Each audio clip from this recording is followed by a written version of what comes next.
6 juin 1944, le débarquement de Normandie commence, marquant l'une des plus grandes opérations militaires de l'histoire, avec plus de 150 000 soldats alliés débarquant sur les plages de Normandie pour libérer l'Europe de l'occupation nazie. Aujourd'hui, 80 ans plus tard, nous allons explorer l'une des plages historiques où environ 23 000 soldats ont débarqué, Utah Beach. Mais avant cela, partons à Sainte-Mère-Église pour célébrer le 80e anniversaire de cet événement.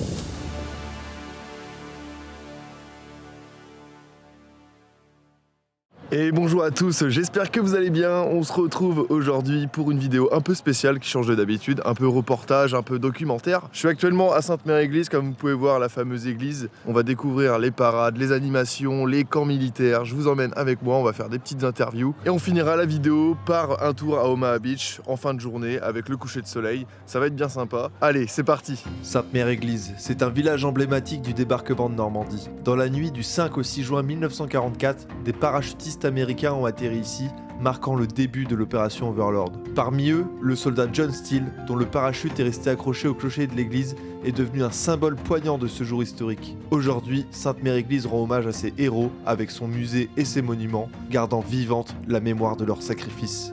Voilà, arrivé à Sainte-Mère, dans le bourg. Donc là, actuellement, il y a une exposition de voitures d'époque, etc. On va regarder un peu tout ça. Il y a combien de véhicules, du coup, exposés ici Là, vous en avez une quinzaine. Bah, déjà, il y a 4 chars là devant, sur la place. Ouais. Ils vont pas tarder à partir si vous voulez les voir. Ah, je vais Après, faire il y a ça. des gros Ouais. camions un peu dans le milieu.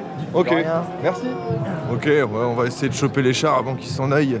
Et vous savez que vous êtes en train de vous filmer là? Ouais. Voilà, sur la place de Sainte-Mère-Église, on a l'église là, on a un espace concert, on a plein de stands. Et là, on a l'exposition des voitures. On va essayer de choper les chars avant qu'ils s'en aillent.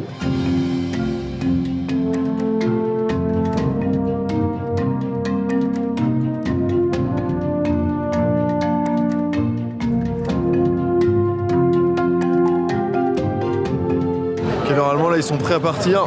On va voir le départ. J'ai hâte de voir si leur moteur ça fait vraiment autant de bruit que ça en vrai.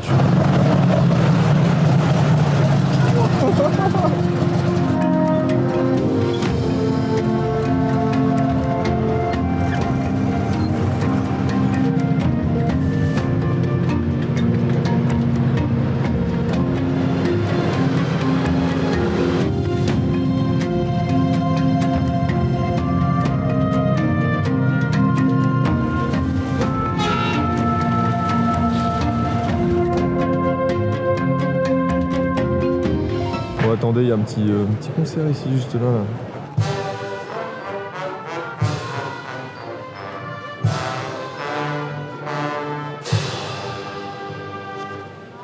Australia, on les applaudit s'il vous plaît, mesdames et messieurs, ici à Sainte-Mère-Église.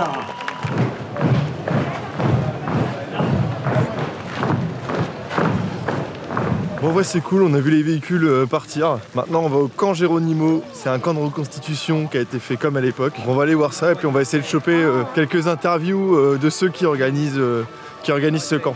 Vous allez voir ici, il y a beaucoup de monde qui sont habillés comme à l'époque. Il y a beaucoup de militaires, il y a beaucoup d'Américains aussi qui sont venus en fait pour l'événement parce que c'est quand même le 80e anniversaire.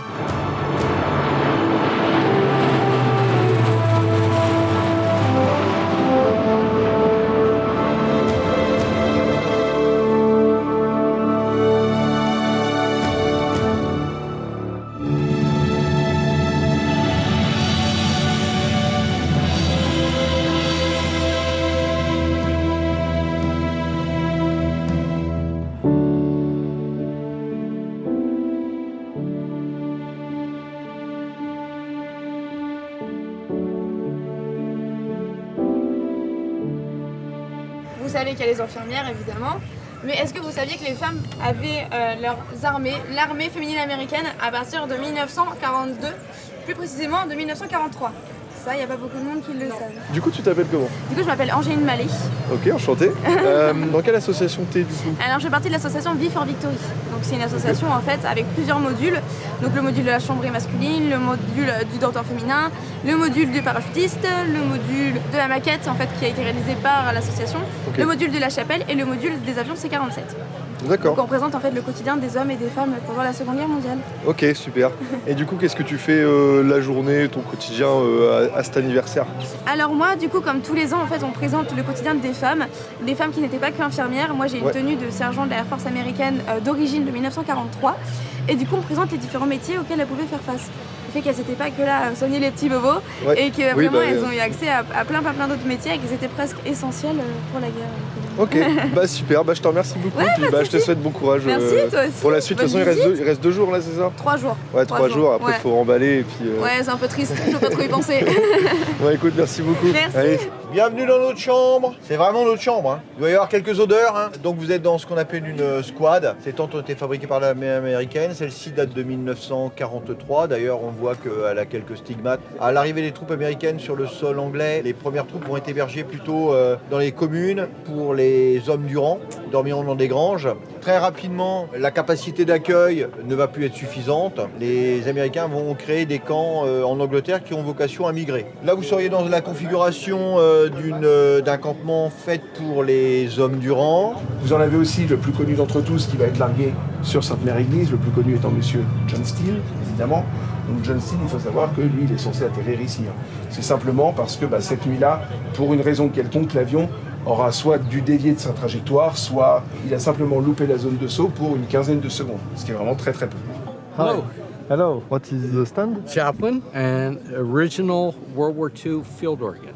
Okay. 80 years. You're somehow supposed to do 10 fingers, but me, 1.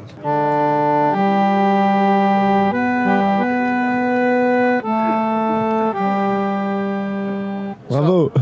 So think about this. You grew up in the States, the United States of America. When you went to church, you heard, and you have been shot at, pow, pow, pow, and shell, kaboom, and you're kind of, and the chaplain comes into the field. In the field, when you close your eyes, back home, America. So that's what this does. Thank you very much. Il est bien le cheval là. Non, il n'est pas attaché, c'est qu'il aime bien. Je vais retrouver les véhicules qu'on a vus sur le bourg tout à l'heure. Matez-moi la taille de cet engin. Je fais tout petit à côté.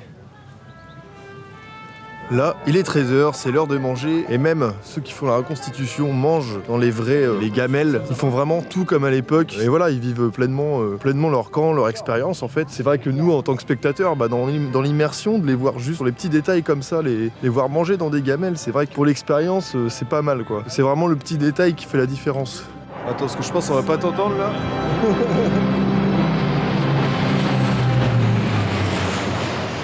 Donc nous, c'est les Kitchen Guys. Vous voyez là sur le haut dos, la bouffe quoi. C'est notre logo. C'est la popote. Et bon, on essaie de faire ça convivial. On essaie de faire au plus près de l'époque, même si on cuisine pas vraiment dans les marmites d'époque. Normalement, c'était les réchauds, c'était cuisiné dans les marmites qu'on voit derrière. Et là, avec nos copains là, de l'assaut, chacun vient avec sa gamelle et puis au suivant et que ça saute comme on dit. C'est ça. Hein. On rend la chose conviviale et puis ça fait du spectacle. Carrément. C'est le but du musée. Là, chacun expose. Et le but, c'est de rendre ça vivant. Ça fait combien de temps que vous faites... Ça fait 15 ans. Vous faites Sainte-Mère. 15 ans. C'est ma 15e année. Ouais. Avant, on n'était pas ici, c'était dans des champs, dans le terrain hippique là-bas où sont les Américains. Ouais, puis cette année, c'est spécial quand même aussi. Oui, c'est les années 0, les années 5 et 0, on va dire. C'est toujours un peu plus, mais là, cette année, c'est la première fois qu'on vient aussi longtemps. On est arrivé jeudi la semaine dernière. C'est bien, c'est vraiment 2 semaines d'immersion quoi. C'est exactement quand ça. Quand t'es passionné, c'est... D'habitude, on reste 8-10 jours et là, 12 jours, on n'a jamais fait autant là. C'est cool, puis en plus le temps est là quoi. Ouais, on a de la chance. Il fait beau. On va forcément avoir de la pluie, on a toujours de la pluie quand on plie, donc historiquement on a toujours de la pluie. Ouais. Bon écoute, merci beaucoup en tout cas. Bonne journée, puis bonne continuation pour la suite. Bonne balade. Merci.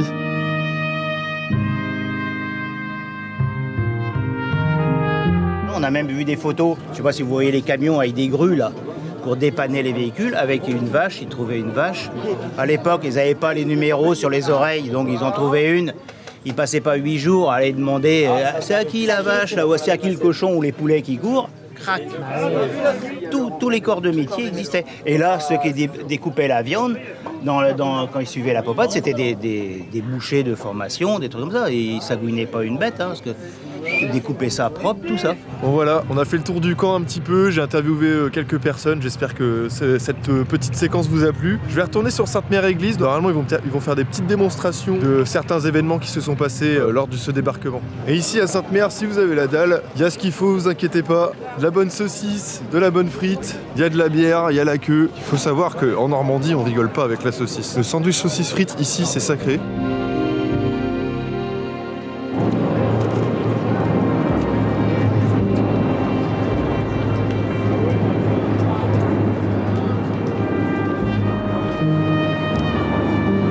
C'est un groupe de reconstitution et devoir de mémoire dont les membres représentent les Pathfinder du Stick 2 du 505e PIR de la 80e Airborne.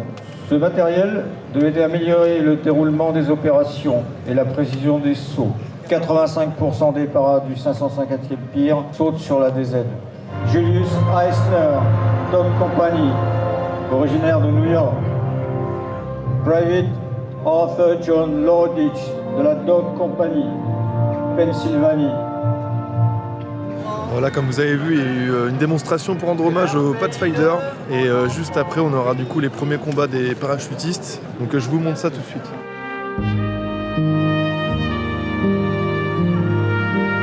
Et les parachutistes viennent d'avoir l'ordre de se rapprocher de leurs avions. Il lui reste les deux bras, le torse et les deux jambes pour emmener énormément de choses.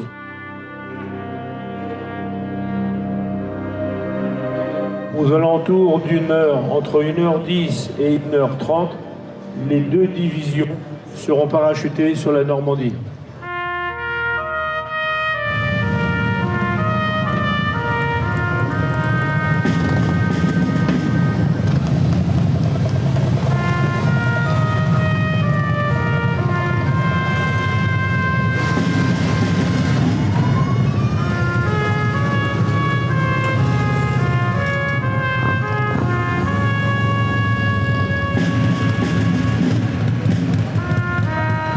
Alors c'est cool. Ouais, cool, super. Ouais, très bien.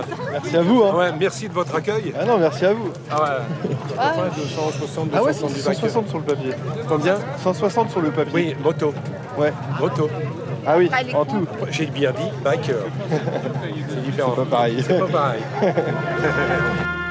Aujourd'hui, dans ce lieu symbolique qui est Sainte-Mère-Église, on va rendre hommage évidemment à tous ceux qui ont vécu le D-Day. Et ça va être encore un moment intense avant la remise de gerbe. Aux armes, citoyens, formez vos bataillons. Marchons, marchons, car sang impur abreuve nos sillons.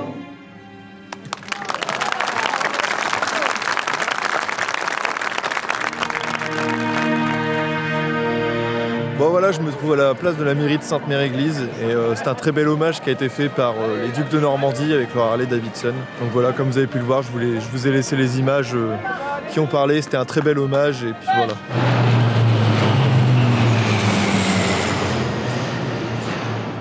Ils font des courses de chars là-bas, faut voir ça de plus près.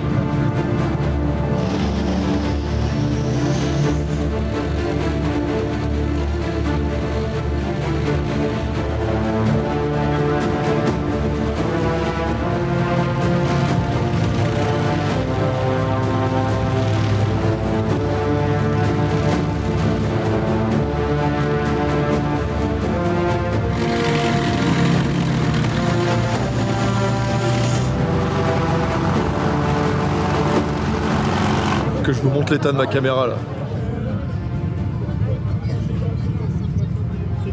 Bon bah voilà, on était sur la dernière activité de cette fin d'après-midi. Là, le début de soirée va commencer. Donc là ce soir, hein, comme à son habitude ici, ça va être des concerts. Les expositions continuent pour l'instant. Moi je vais me diriger vers Utah Beach ce soir pour essayer d'avoir un coucher de soleil, j'espère, parce que là, le ciel il s'assombrit un petit peu. Donc j'espère qu'il y aura quand même quelques rayons de soleil sur la plage, quoi, ça pourrait être sympa. Oh, celle-là, elle est bien méritée. Allez, sentez les refs.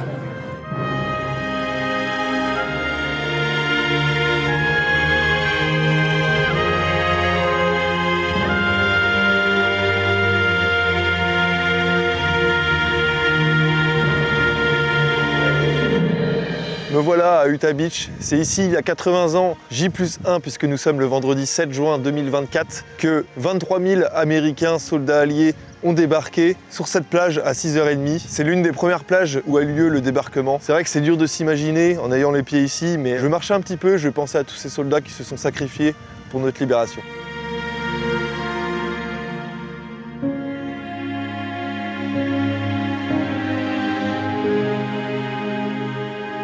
Et voilà, c'est la fin de cette vidéo.